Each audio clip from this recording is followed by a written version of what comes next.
بسم اللہ الرحمن الرحیم۔ تاریخ ابن کثیر، فصل اول۔ خالق کون، مخلوق کون؟ اللہ تعالیٰ نے اپنی کتاب مقدس میں ارشاد فرمایا ہے، اللہ خالق کل شیء وہو علی کل شیء وکیل۔ اس لیے حقیقت میں وہی ہر چیز کا خالق ہے اور باقی تمام اشیاء اس کی مخلوق ہیں، اور وہی ان تمام اشیاء کا منتظم حقیقی ہے، اور اس کا عرش وہ چھت ہے جو زمین کی سطح سے تحت الثری تک اس مخلوقات جامد ناطق کے اوپر قائم اور دائم ہے، اور اس کی ہمیشہ رہنے والی ذات ان سب مخلوقات کی معبود ہے، اور یہ مخلوقات اسی کے جبر و قدرت کے تحت مختلف کاموں پر معمور ہیں، اور اسی کے تصرف اور مشیت کے تحت اپنے اپنے کام کر رہی ہیں، اور وہی ذات پاک ہر وقت ہر لمحہ ان کے ساتھ ہے، اور اسے ان کے ہر کام کی خبر اور بصیرت حاصل ہے۔ وَهُوَ مَعَكُمْ أَيْنَمَا كُنْتُمْ وَاللَّهُ بِمَا تَعْمَلُونَ بَصِيرٌ۔ 6 روز میں تخلیق ارض و سما۔ تمام بڑے بڑے علماء اس بات پر متفق ہیں اور اس میں بالکل شک نہیں ہے کہ اللہ تعالیٰ نے یہ زمین و آسمان اور جو کچھ ان کے درمیان میں ہے 6 دنوں میں پیدا فرمایا۔ البتہ اگر اس ضمن میں ان علماء کرام کے درمیان بظاہر کوئی اختلاف ہے تو صرف اتنا کہ آیا ان 6 دنوں سے وہی دن مراد ہیں جن کا ہم اس دنیا میں شمار کرتے ہیں، یا جو بتایا گیا ہے کہ وہ دن مراد ہیں جن میں سے ہر دن 1000 سال کے برابر ہے۔ نیز یہ کہ آیا زمینوں اور آسمانوں کے درمیان ان 6 دنوں سے پہلے بھی کوئی چیز تخلیق ہوئی تھی یا نہیں۔ اس موضوع پر ہم آگے چل کر مفصل گفتگو کریں گے، جیسا کہ ہم اپنی تفسیر میں اس آیت مبارکہ پر کر چکے ہیں۔ بعض صلحاء فرماتے ہیں کہ زمینوں اور آسمانوں کی تخلیق سے پہلے ان کے درمیان کوئی چیز موجود نہیں تھی، اور بعض لوگ یہ کہتے ہیں کہ تخلیق سے پہلے ان کے درمیان کوئی چیز موجود تھی، جس کے ثبوت میں وہ لوگ قرآن کریم کی یہ دلیل پیش کرتے ہیں کہ خود اللہ تعالیٰ کا ارشاد ہے، وَهُوَ الَّذِي خَلَقَ السَّمَاوَاتِ وَالْأَرْضَ فِي 6 أَيَّامٍ وَكَانَ عَرْشُهُ عَلَى الْمَاءِ، یعنی اس نے زمین اور آسمان کو 6 روز میں پیدا کیا جبکہ اس کا عرش پانی پر تھا، جیسا کہ حدیث عمران میں موجود ہے، جس کا آگے چل کر ہم انشاءاللہ مفصل بیان کریں گے۔ تخلیق کائنات سے پہلے خدا کے سوا کوئی چیز موجود نہیں تھی، بلکہ کائنات ایک عدم سے وجود میں آئی۔ کان اللہ ولم یکن قبلہ شیئا وکان عرشہ علی الماء۔ امام احمد رحمۃ اللہ علیہ، حماد بن سلمہ، ابو یعلا ابن عطا، وکی بن جدس اور رزین یقید بن عامر عقیلی کے حوالے سے روایت فرماتے ہیں کہ ایک روز رسول اللہ صلی اللہ علیہ وآلہ وسلم سے کسی نے دریافت کیا، یا رسول اللہ صلی اللہ علیہ وآلہ وسلم، زمینوں اور آسمانوں کی تخلیق سے قبل ہمارا رب کہاں تھا؟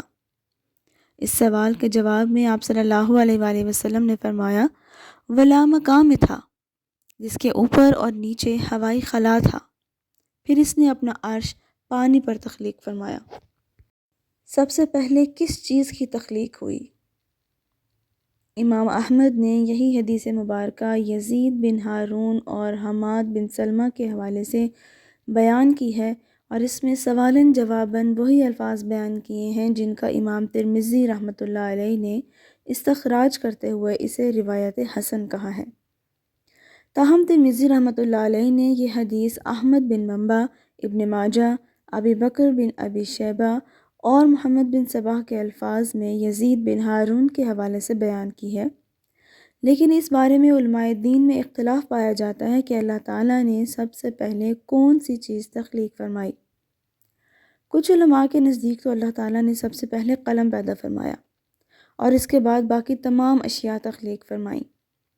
ابن جریر اور ابن جوزی نے بھی یہی بات اختیار کی ہے،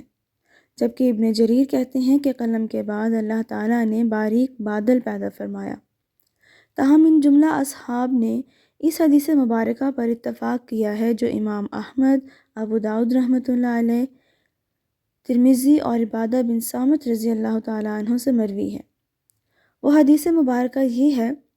حضرت صلی اللہ علیہ وآلہ وسلم نے ارشاد فرمایا کہ سب سے پہلے اللہ تعالیٰ نے قلم پیدا فرمایا،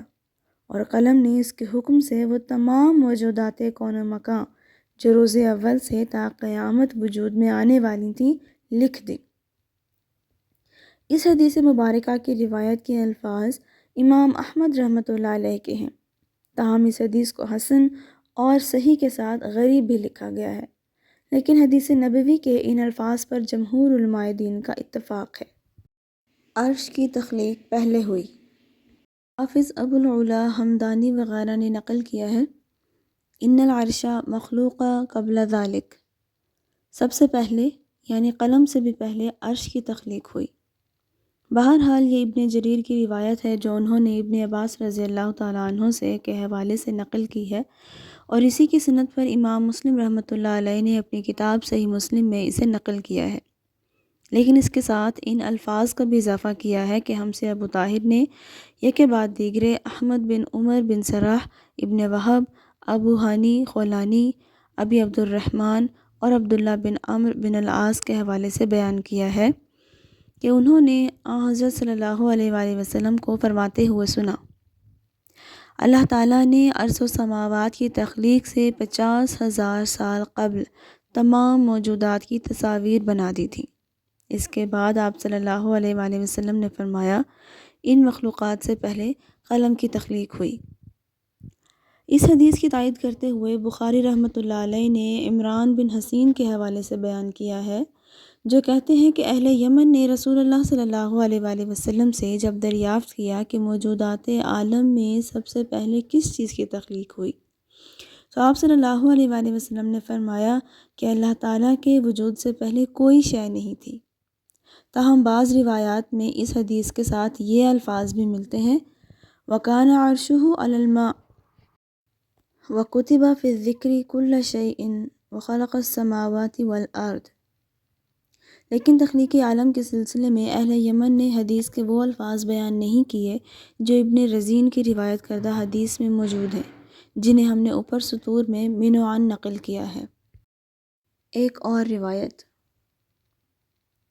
البتہ ابن جریر اور متاخرین نے بیان کیا ہے کہ اللہ تعالیٰ نے عرش سے قبل پانی پیدا فرمایا تھا۔ سعدی نے ابن مالک، ابی صالح، ابن عباس اور مرہ ابن مسعود رضی اللہ تعالیٰ عنہ کے حوالے سے نیز متعدد دوسرے اصحاب رسول صلی اللہ علیہ وآلہ وسلم کی زبانی بیان کیا ہے، ان اللہ کان عرشہ علی الماء ولم یخلق الماء، یعنی اللہ تعالیٰ کا عرش پانی پر تھا اور پانی سے قبل کوئی چیز اللہ تعالیٰ نے تخلیق نہیں فرمائی تھی۔ بہرحال ابن جریر ہی نے محمد بن اسحاق کے حوالے سے یہ بھی بیان کیا ہے کہ سب سے پہلے اللہ عز و جل نے نور و ظلمت تخلیق فرمائی، پھر انہیں ایک دوسرے سے ممتاز کرنے کے لیے ظلمت کو رات کی تاریکی اور نور کو روشن دن کی شکل عطا فرما دی۔ ابن جریر کے علاوہ کچھ اور لوگوں نے بھی کہا ہے، ہمارے رب نے قلم کے بعد کرسی کے بعد عرش کی تخلیق فرمائی، جس کے بعد ہوا اور ظلمت پیدا کیے، اور اس کے بعد پانی پیدا کیا اور اس پر اپنا عرش مقرر فرمایا۔ واللہ اعلم بالصواب۔